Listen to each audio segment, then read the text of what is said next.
그런즉 자랑할 데가 어디냐 있을 수가 없느니라. 무슨 법으로냐 행위로냐 아니라 오직 믿음의 법으로니라.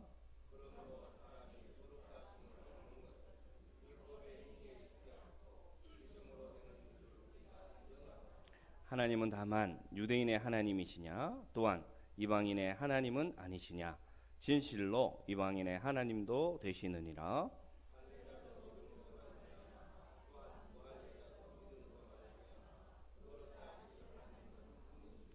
그런즉 우리가 믿음으로 말미암아 율법을 파기하느냐 그럴 수 없느니라. 도리어 율법을 굳게 세우느니라. 아멘. 우리 좌우에 앞뒤로 우리 반갑게 서로 한번 인사합시다. 웃으면서 반갑습니다. 예, 보고 싶었습니다. 환영합니다. 예. 여러분, 우리가 로마서 묵상이 시작되었는데 여러분은 로마서라는 이 말씀을 딱 기억하면 어떤 생각들이 드십니까? 저는 약 9년 전에 8년 전이네요. 이제 신대원을 가기 위해서 독서실에서 열심히 공부할 때입니다. 쭉 읽어 나가다가 로마서를 읽는데 무슨 뜻인지 명확히는 모르는데 막 눈물이 나는 경험을 체험했습니다. 정말 어려워요. 쉽지가 않아요. 무슨 뜻인지 명확하게 알기가 힘들어요. 그런데 공부하는 중에 쭉 읽어가는 중에 마음이 뜨거워지면서 막 눈물이 흘러내리는 그런 경험을 했습니다. 아니나 다를까 신학교를 들어가니까 우리 신약을 가르치는 교수님들께서 여러분 앞으로 장차 목사님이 되면 절대 정말 잊지 말고 이해해야 될 복음서가 무엇이냐, 성경이 무엇이냐 다 중요하지만 로마서에 들어가 있는 믿음의 비결을 꼭 바로 알고 목회해야 됩니다. 그렇게 수없이 강조해 주셨어요. 무엇입니까? 로마서 하면 떠오르는 우리 믿음의 비결 이신칭의, 이신득이라고 합니다. 무슨 뜻이냐? 오직 믿음으로 우리가 의롭다 칭함을 받는다. 다른 말로 하면 오직 믿음으로 구원받는다는 우리 개신교의 교리의 핵심입니다. 정수. 네, 이신칭의. 그 교리가 쭉 녹아있는 하나님 복음의 아주 핵심, 하나님 복음의 가장 귀한 보물이 바로 어떤 성경이냐? 로마서입니다. 로마서. 그래서 사도 바울이 저술한 13권의 편지 서신서 중에 제일 먼저 사도행전 다음에 제일 먼저 배치되어 있는 성경이 로마서가 됩니다. 로마서를 바울이 언제 저술하였느냐? 그때는 3차 전도가 끝날 때였습니다. 고린도전서 20장, 사도행전 20장에 등장하는데 사도 바울이 에베소에서 쫓겨서 이 헬라 지방 고린도의 피신에서 3개월간 있었습니다. 그때 갱그레아라는 지방에서 사도 바울이 주후 약 56년에서 57년 정도 이 로마서를 썼습니다. 이 로마서를 쓸 때 같이 쓴 성경이 뭐냐? 고린도 후서입니다. 이 로마서와 고린도 후서를 쓰고 그 당시 로마를 다스리던 황제가 우리가 잘 아는 이름이에요. 로마를 다스리던 황제 이름이 바로 네로 황제였어요. 네로 황제. 이제 본격적인 탄압이 시작되기 전 이 로마는 아주 왕성하고 부흥된 시절에 있을 때였습니다. 그러면 그 당시 교회의 형편은 어떻게 했느냐? 교회의 형편은 여러분 브리스길라와 아굴라 부부 생각나십니까? 고린도에 갔을 때 사도 바울이 만난 부부입니다. 이 사람들이 왜 고린도에 왔느냐? 사도행전 18장에 등장하는데 글라우디우스라는 황제가 로마에 있는 모든 유대인들은 떠나라, 강제로 떠나라는 그런 명령을 내려서 이들이 로마에 거주하고 있는 사람들인데 이 브리스길라와 아굴라가 고린도로 피신을 왔어요. 그때 마침 고린도에 전도하러 온 누구를 만나느냐? 사도 바울을 만나서 이들이 하는 일이 사도 바울이 같이 하던 일이었어요. 그게 뭐였습니까? 텐트 메이커. 그래서 낮에는 같이 사도 바울과 함께 이 부부가 텐트를 만들고 밤에는 회당에 가서 하나님의 복음을 전하는 그런 협력자로 하나님이 불러준 시대도 바로 이 로마서를 쓰기 바로 10년 전이에요. 10년 전. 10년이라는 세월이 흘러서 그 글라우디우스 황제는 죽게 되고 이제 정권을 누가 잡게 되었느냐? 네로 황제가 잡게 되었습니다. 이제 그 황제가 죽고 나니까 여기 로마의 고향이던 이 사람들이 브리스길라와 아굴라는 로마 교회로 돌아갔어요. 그래서 로마서를 읽다 보면 16장 3절에 보면 이 부부들의 이름이 다시금 나오면서 이들을 문안하는 이 사도 바울의 인사가 등장합니다. 왜 이 얘기를 드리느냐? 로마서를 읽을 때 여러분 본문 속에 우리가 꼭 이해할 배경이 있습니다. 그 배경은 무엇이냐? 로마 교회를 구성하는 두 부류가 있었는데, 하나는 로마에서 태어난 아니면 로마로 온 유대인들이 있었어요. 유대인 그리스도인들. 그리고 로마의 본토의 고향을 둔 헬라인 그리스도인들이 있었어요. 근데 이 유대인 그리스도인들이 생각할 때 자기들이 받은 할례와 자기들이 가지고 있는 율법에 자기들도 모르게 자기들이 우선권이 있고 자기들이 하나님 말씀을 먼저 맡았기 때문에 할례와 율법을 알아야 된다. 그래서 믿는 것이 덕이 되고 믿음에 유익하다라는 주장을 하게 되고, 교회 안에서 뒤에 믿게 된 헬라파 그리스도인들은 뭐라고 말하느냐? 아니다. 사도 바울과 우리가 들은 복음은 오직 믿음만 있으면 구원받는다는데 무슨 소리냐? 라는 분쟁이 이 교회 안에서 일어나게 되었습니다. 그 소식을 들은 고린도에서 그 소식을 들은 사도 바울이 내가 편지를 써서 이 교회를 한 번도 방문하지 못했지만 내가 세운 교회는 아니지만 내가 하나님의 복음을 다시금 가르쳐 줘야 되겠다 하고 쓴 편지가 바로 로마서가 됩니다. 그래서 굉장히 중요한 편지가 바로 로마서가 된다는 것입니다. 여러분, 복음이란 무엇인가? 한마디로 말하면 여러분 복음은 무엇이라고 생각하십니까? 복된 소식입니다. 복된 소식. 헬라어로는 에반겔리아라 부르는데, 시대적 배경과 함께 제가 설명을 드리면 그 당시 여러분 복음은 어떤 복음이었냐? 우리가 아는 이 성경 말씀이 아니었어요. 그 당시 복음은 무엇이냐? 로마 황제가 복음이었어요. 그 모든 영토를 크게 통일을 시키고 다양한 민족을 하나로 만들 수 있는 그 강력한 명령이 있어야 되겠습니다.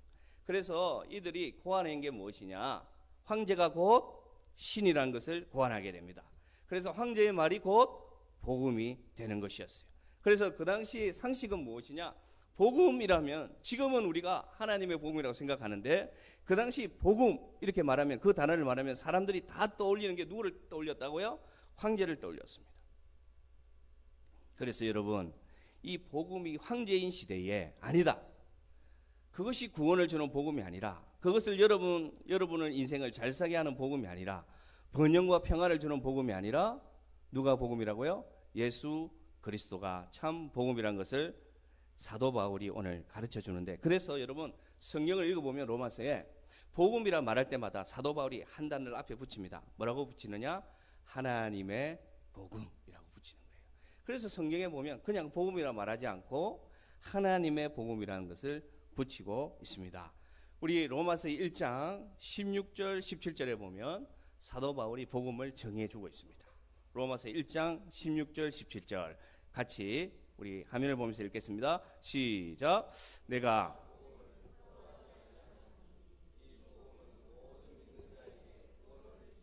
하나님의 능력이 됨이라. 먼저는 유대인에게요, 그리고 헬라인에게로다.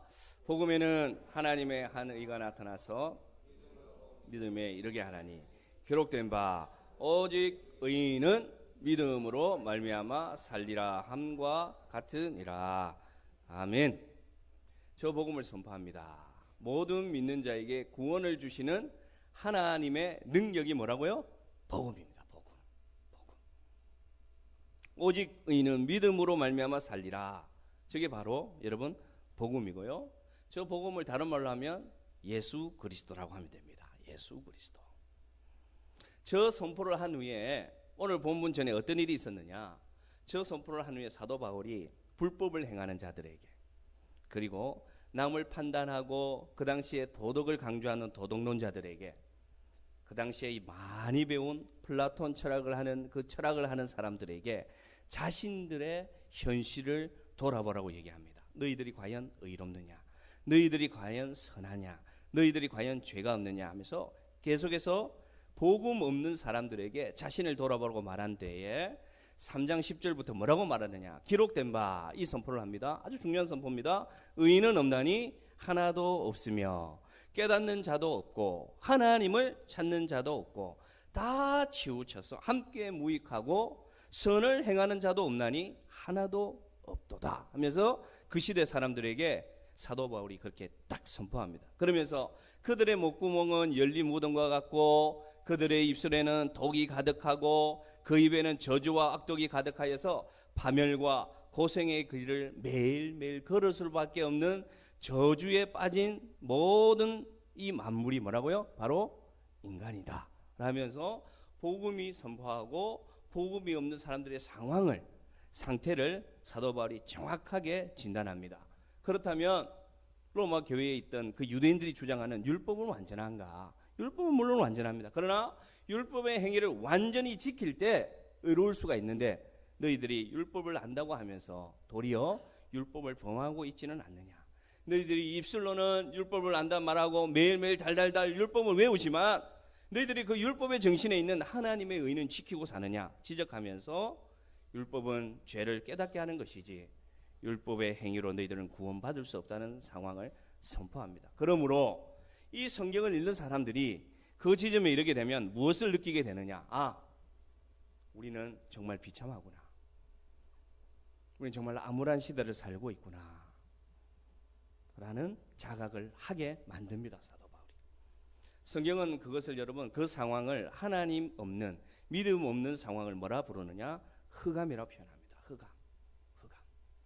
그들이 드디어 흑암에 앉아있는 것을 깨닫게 됩니다. 그러면 우리는 어떻게 해야지 살아날 수 있느냐? 우리는 어떻게 하면 이 저주와 이 끊임없이 우리에게 공포를 주는 이 죽음의 권세에서 살아날 수 있느냐? 드디어 자신들을 돌아보게 되었습니다. 갈급하게 되는 것입니다. 성경을 읽으면서. 그러면서 여러분 그 흑암 중에 있을 때 한 가지 빛이 비춥니다. 새벽의 여명처럼 한 가지 빛이 비추는데 그 빛이 무엇이냐? 그 말씀이 무엇이냐?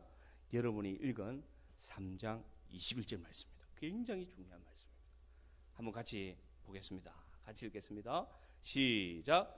이제는 율법에 의해 하나님의 한 의가 나타났으니 율법과 선지자에게 증거를 받은 것이라. 저걸 세 번역으로 제가 밑에 해놨습니다. 세 번역을 읽습니다. 시작. 그러나 이제는 율법과는 상관없이 하나님의 의가 나타났습니다. 그것은 율법과 예언자들이 증언한 것입니다. 여러분, 저 개역개정과요 밑에 세 번역에 다른 단어가 하나 들어갔어요. 무슨 단어가 들어갔습니까? 그러나라는 단어입니다. 이전에 여러분 하나님의 의가 나타나기 전에 삶을 쭉 사도 바울이 얘기하면서 의인은 없나니 하나도 없고 저주가 가득하고 악독이 가득하고 파멸하고 고생의 길에 있는 서 있는 자들이 우리들 뿐이다. 우리는 그러한 인생이다. 선포한 뒤에 갑자기 사도 바울이 뭐라고 하느냐? 그러나 하고 선포하는 것입니다. 그래서 여러분 이 3장 21절이 얼마나 중요하냐면 이전의 상태와 이후의 전개가 완전히 바뀌는 역사적인 구절이 이 3장 21절입니다. 이전에는 여러분 죄가 지배하고요, 형벌이 지배하고요, 저주가 지배하던 사람에게 이 말씀이 선포되는 3장 21절이 선포됨으로 말미암아 용서와 의와 대속이 선포되는 것입니다. 여러분, 이전의 삶이 영원한 저주와 심판과 죽음의 삶이라면 3장 21절이 선포되는 그 순간으로부터 우리의 인생과 우리의 역사가 바뀌는데 은혜의 시대로 바뀌는 말씀이 3장 21절이라는 것입니다. 그래서 성경학자들이 성경을 연구하다가 이 말씀을 보고 무릎을 꿇게 되는 겁니다. 그러나 이제는 우리의 공로는 없습니다. 하나님의 의가 그냥 나타난 거예요. 시절이 되어서 때가 되어서 하나님의 공의가 그냥 나타난 겁니다. 그러므로 말미암아 그러나 이제는 너희들은 변할 수 있다. 무엇으로 말미암아? 하나님의 의로 말미암아 너희들은 구원받을 수 있다. 너희들은 살 수 있다는 선포가 오늘 말씀입니다. 할렐루야. 참 귀한 말씀이에요. 그러면 목사님, 그러나 이제는 무엇이 바뀌었다는 것입니까? 무엇이 도대체 바뀌었다는 것입니까? 하나님의 의가 나타나서 무엇이 바뀌었다는 겁니까? 어두운 과거와 어두운 흑암의 시대가 이제는 끝나고 미래가 있는 인생으로 바뀌는 것을 믿으시길 바랍니다. 지금은 은혜 받을 만한 때요, 보라 지금은 구원의 날이라고 고린도전서 6장 2절에 선포된 말씀이 언제를 말하느냐? 그러나 이제는 이 말씀을 우리에게 인용하면 그것이 바로 구원의 날이고 은혜 받을 날은 때가 됨을 믿으시기를 바랍니다. 여러분의 이 의가 전파되기를 원합니다. 여러분 마음에 이 의가 지금 믿어지시기를 바랍니다. 저주와 흑암과 죽음밖에 없던 우리 인생에 그러나 이제는 하나님의 의가 나타나서 여러분에게 생명과 구원과 영생과 성화와 영화를 허락하신 것을 감사하시길 바랍니다. 여러분 그런데 말씀하실 때에 이게 그냥 우연히 온 게 아니에요. 우리 구약 말씀을 읽어보면 하나님은 끊임없이 약속해 주셨습니다. 아담의 범죄 이후로부터 끊임없이 내가 너희들을 구원할 것이다 라는 약속을 끊임없이 주셨는데 많은 선지자들과 많은 사건들과 역사들을 통해서 우리에게 주셨습니다. 그래서 세상에 존재하는 종교 중에 존재하는 종교 중에 이 인간이 살아온 역사와 하나님의 신화, 그러니까 신화가 연결된 유일한 종교가 무엇이냐? 기독교입니다. 그래서 역사를 영어로 뭐라고 부릅니까? 히스토리라고 부르는 거예요. 그 히스토리는 누구의 이야기입니까? 예수 그리스도의 이야기가 되는 것입니다. 그러니까 인간의 실제 역사와 종교에 들어간 경전에 있는 역사가 유일하게 일치하는 종교가 무엇이냐? 진리인 종교가 무엇이냐? 바로 우리가 믿는 기독교가 되는 것입니다. 근데 여러분 더 놀라운 것은 무엇이냐? 그러나 이제는이 누구에게 여러분 선포된 복음입니까? 누구에게? 바로 이 자리에서 예배드리고 있는 여러분이 바로 그러나 이제는 시대가 되었음을, 세대가 되었음을, 축복의 말씀임을 믿으시기를 바랍니다. 그 이전에 흑암 속에 살던 자, 영원한 저주와 실패와 낭망 속에 살던 자가 그러나 이제는이라는 선포를 통해서 여러분은 이미 새 역사가 열리는 존재가 되었다는 것입니다. 이 말씀을 꼭 기억하십시오. 그러면 목사님, 하나님의 그 의라는 것이 과연 무엇입니까? 나는 잘 모르겠어요. 믿게 되어서 새롭게 되었다고 말씀을 하시는데 나는 잘 안 믿어져요. 무엇이 달라졌다는 것입니까? 여전히 나는 고통이 있고, 여전히 나는 삶에 아픔이 있고, 실패가 있고, 죄가 있는데 무엇이 달라졌단 말입니까? 그것은 여러분 하나님의 의를 잘 이해하지 못하기 때문입니다. 그 하나님의 의를 이후의 성경부터 설명하고 있는데 본문을 함께 보겠습니다. 성경 말씀 3장 22절 같이 읽습니다. 뜻을 생각하면서 시작. 곧 예수 그리스도를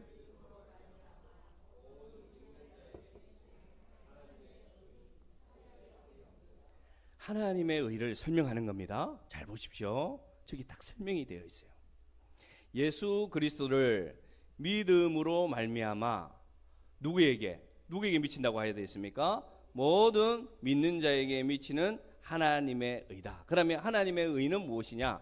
예수 그리스도를 믿음으로 말미암아 모든 믿는 자에게 미치는 하나님의 의가 하나님의 의인데 그 의는 무엇이냐? 중요한 단어가 뒤에 있습니다. 뭐가 없다고요? 차별이 없느니라 설명하고 있습니다. 그 당시 로마 시대는 차별이 당연한 시대였습니다. 노예가 있었고 평민이 있었고 귀족이 있었고 왕이 있었습니다. 그러니 차별이 당연한 시대에 사도 바울이 하나님의 의를 선포하는데 그 하나님의 의는 무엇이냐? 예수 그리스도를 믿는 자에게 누구에게나 주시는 하나님의 의인데 복인데 믿음인데 그것은 뭐가 없다고요? 차별이 없다고 말하고 있습니다. 그러면 하나님의 의는 우리에게는 무엇이냐? 하나님의 의는 여러분 우리가 차별하지 않는 믿음을 말하는 것입니다. 하나님의 사랑으로 차별하지 않는 것이 하나님의 믿음인 것을 여러분 일단은 먼저 가져가시기를 바랍니다. 두 번째로 하나님의 의는 무엇이냐? 3장 24절에 또 설명합니다. 시작. 그리스도 예수 안에 있는 성령으로 말미암아 하나님의 은혜로 값없이 의롭다 하심을 얻은 자 되었느니라. 하나님의 의를 설명할 때 오늘 또한 기억할 것은 무엇이냐? 저 성령이란 단어입니다. 여러분 성령이란 뜻이 무엇인지 아세요? 예? 무슨 뜻입니까? 노예가 풀려나는 것이 바로 속량이에요. 그 당시 노예는 여러분은 아시겠지만 물건과 같았습니다. 소유물과 같았어요. 그래서 정말 많은 돈을 주고 그 노예를 사서 자유인으로 만들어주는 게 바로 어떤 단어냐? 속량이란 단어였습니다. 그런데 오늘 예수 안에 있는 속량은 우리 안에 포함이 되는데 그 속량은 무엇이냐? 여러분, 우리의 죄값과 우리의 형벌이 너무 커서 누가 속량하셨단 말입니까? 예수 그리스도께서 그의 생명으로, 그의 피값으로 우리를 죄의 값을 지불하셨다는 것이 바로 속량입니다. 이 은혜가 우리에게 임하기를 바랍니다. 주님은 그 생명으로, 그 피값으로, 십자가에서 그 흘린 그 고귀한 생명으로 우리를 죄의 노예에서 자유인으로 속량해 주셨으니 그것이 무엇이냐? 하나님의 의라는 것입니다. 그런데 그 하나님의 의가 우리에게 주어졌는데, 그 비싸고 그 우리가 돈으로 따질 수 없는 그 하나님의 의가 우리에게 주어졌는데 어떻게 주어졌다고 오늘 설명하고 있습니까? 값없이 우리에게 주어지셨다.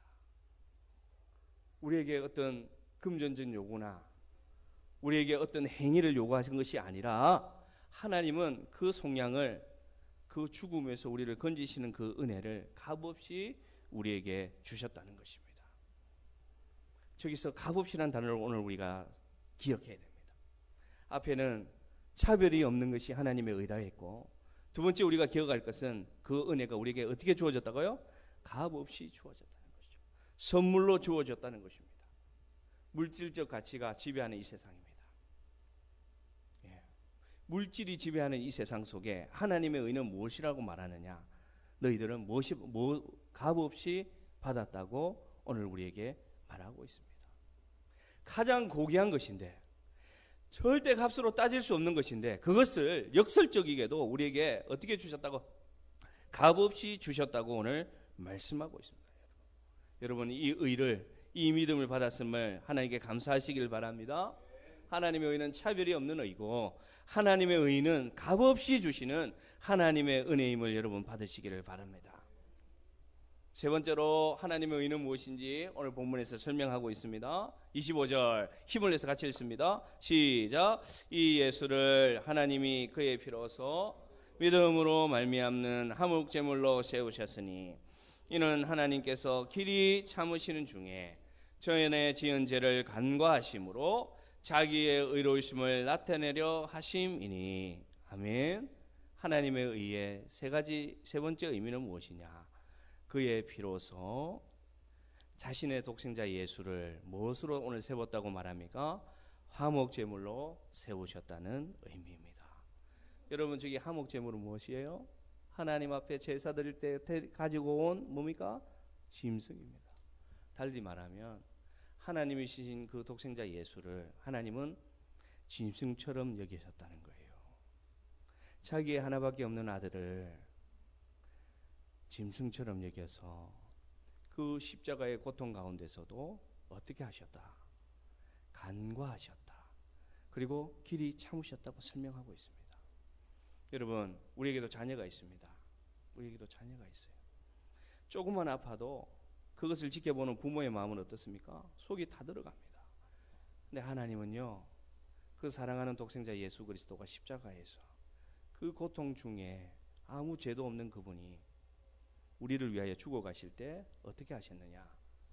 길이 참아주셨습니다. 그 은혜가 우리에게 임하기를 바랍니다.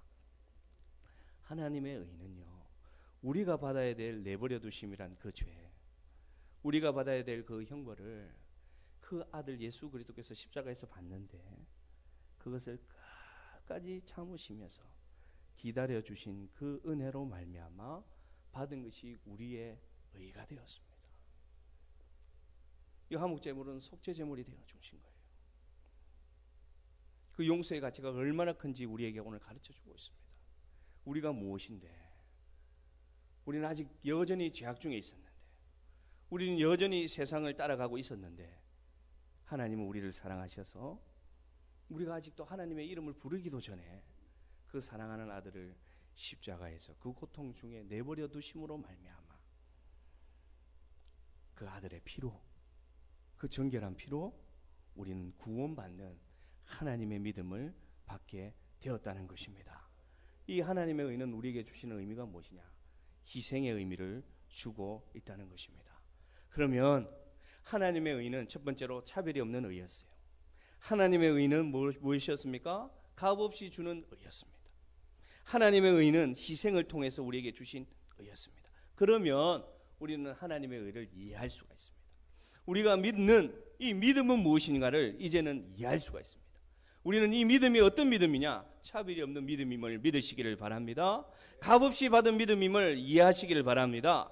하나님의 죽음, 그 독생자의 죽음으로 그 희생으로 말미암아 우리가 그 은혜를 받았다는 믿음임을 여러분 믿으시기를 바랍니다.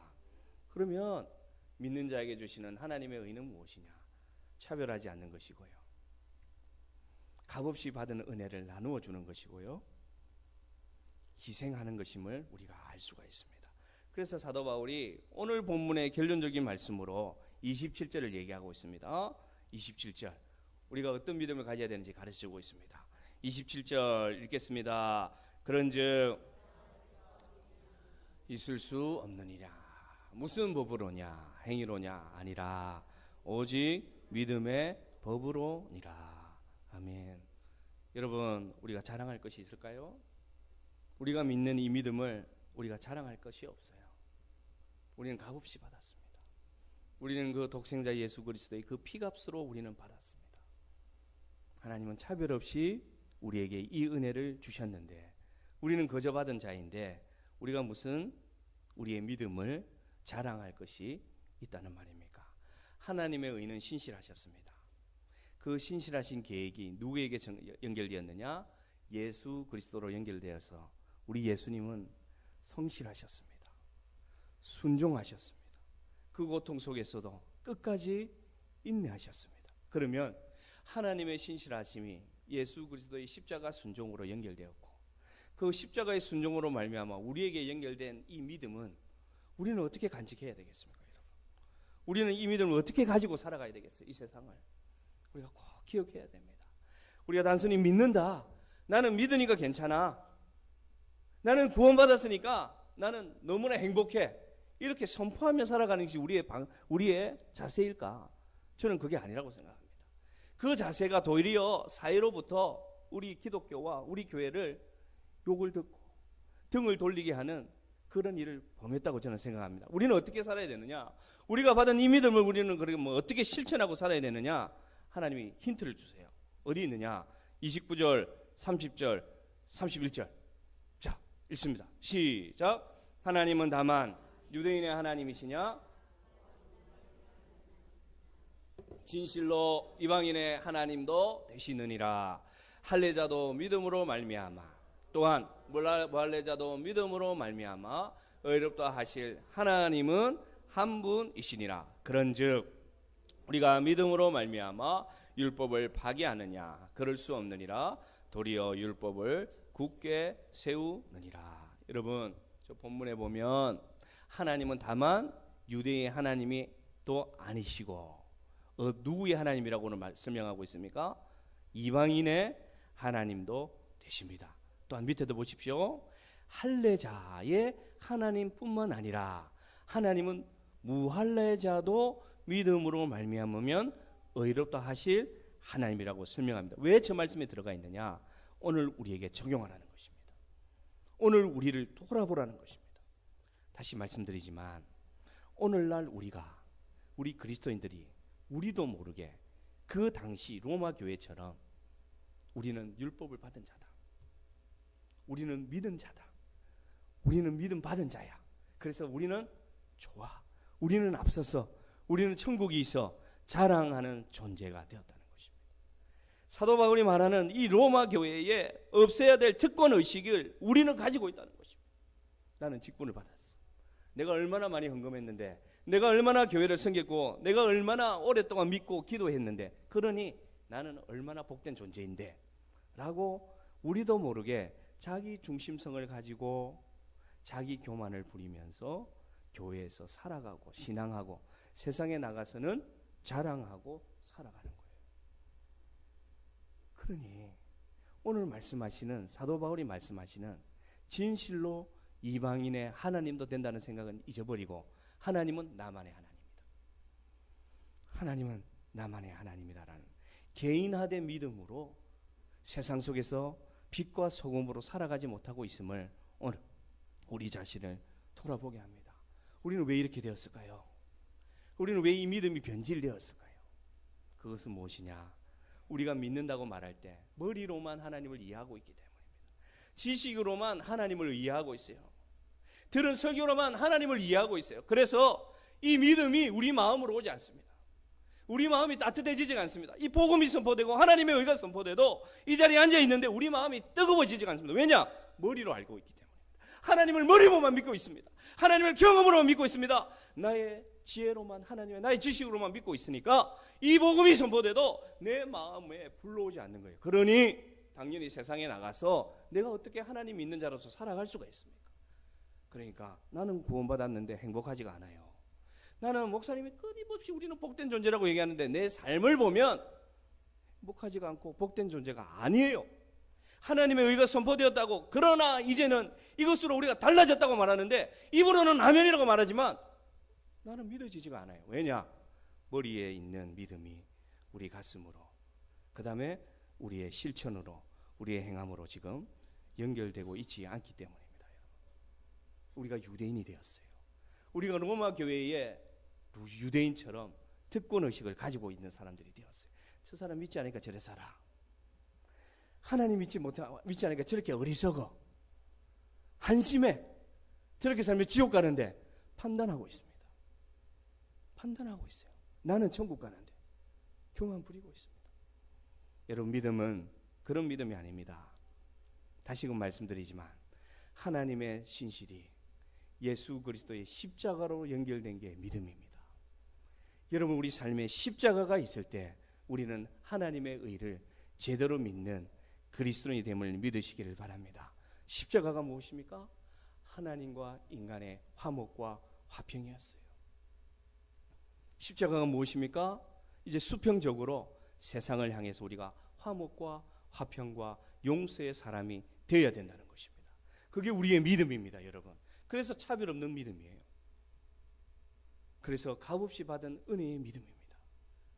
그래서 우리도 희생해야 되는 믿음입니다. 그러나 우리는 머리로만 이해합니다. 나는 예수 믿었어. 나는 세례 받았어. 나는 직분 받았어. 나는 열심히 섬겨. 그래서 나는 복 받을 거야. 나는 그래서 이제 괜찮아. 나는 행복해. 나는 천국 가.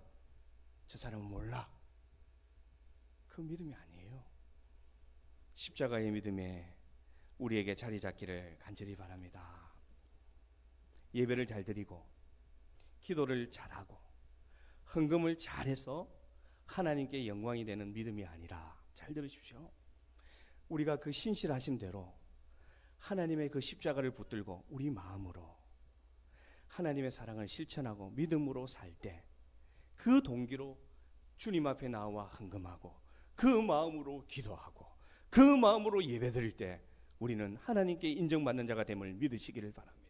세상에서는 아무런 상관없이 살아가면서 이 자리에 문만 들어오면 주일만 되면 깔끔하게 옷 입고 들어와서 앉아서 나는 하나님께 나왔습니다. 바리새인처럼 기도하고 바리새인처럼 헌금하면서 하나님께 영광을 돌리는 믿음이 아니라 세상 속에서 예수 그리스도의 사랑을 실천하고 이 자리에 나올 때 하나님, 저는 죄인입니다. 제가 제대로 살지 못했습니다. 주님의 십자가대로 살지 못했으니 그러니 나를 용서하여 주옵소서. 그 기도와 그 예배가 하나님께 인정받는 믿음임을 여러분 믿으시기를 바랍니다. 하나님은 순종하셨어요. 우리를 구원하시기 위해서 그 아들의 고통을 내버려 두셨습니다. 우리를 내버려 두셔야 되는데 그 아들을 내버려 두셨습니다. 그리고 참으셨습니다. 조금만 기다려라. 너의 죽음과 부활로 내 사랑하는, 지금도 알지 못하는 흑암 속에 있는 자들을 내가 구원하리라. 그 구원이 우리에게 임했습니다. 그러나 이제는 하나님의 의가 나타났으니 모든 믿는 자에게 차별 없이 주시는 믿음임을 우리에게 선포되었다는 것입니다. 여러분, 목사님, 그러면 제가 어떻게 실천하면 좋겠습니까? 한 예를 들겠습니다. 제가 자랑하는 것이 아니라 한 예를 들겠습니다. 제가 이 말씀을 준비하고 화요일날 이 하나님의 의를 묵상하고 나서 너무 은혜가 되는 거예요. 왜냐? 목사인 나도 끊임없이 하나님의 복음을 전하는데 때로는 내 마음이 뜨거워지지 않습니다. 하나님의 의를 전하고 설교를 하고 주일날 집에 돌아가서 저도 모르게 마음에 뭔가 허전한 생각이 들 때도 있습니다. 목사인 저도 세상을 살아갈 때 사람들을, 우리 아파트에 있는 사람들을 사랑으로 받아보지 못할 때도 있습니다. 왜 그런가? 제가 많이 고민했어요. 그런데 그것은 무엇이었느냐? 하나님의 의가 내 머릿속에만 있는 거예요. 제 신학 속에만 있는 거예요. 제가 배운 거에만 있는 거예요. 책 속에만 있는 거예요. 그래서 깨달았습니다. 하나님, 이것이 제 마음으로 흘러가게 하옵소서. 그래서 이 마음에 들어가서 이 하나님의 의를 믿음의 눈으로 바라보게 하옵소서 기도했습니다.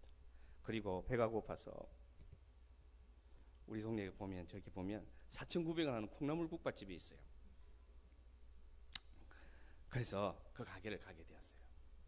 여러분, 하나님의 의를 실천하는 것은 크고 뭐 꼭 선교사가 되고 꼭 많은 돈을 후원하고 그걸로 하는 게 아니라 세상 속에서 실천하는 겁니다.